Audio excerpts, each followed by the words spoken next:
Let's make a ring today. Cut 30 centimeters of 0.3 millimeters steel wire, 3 millimeters spacer bead. Thread the right side with a 4/8 millimeters Marquise rhinestone at the bottom right corner. Thread a 4 millimeters round bead on the left side. Thread 1 2 millimeters spacer bead on each side, then cross-thread another bead. Thread in a 2 millimeters spacer bead. On the other side, thread the Marquise bead through the lower left corner.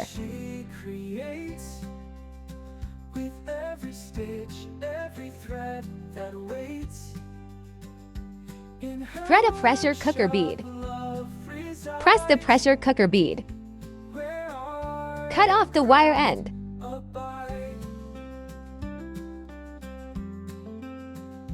If you are interested on the short video on these beautiful center brooches, then do like and comment.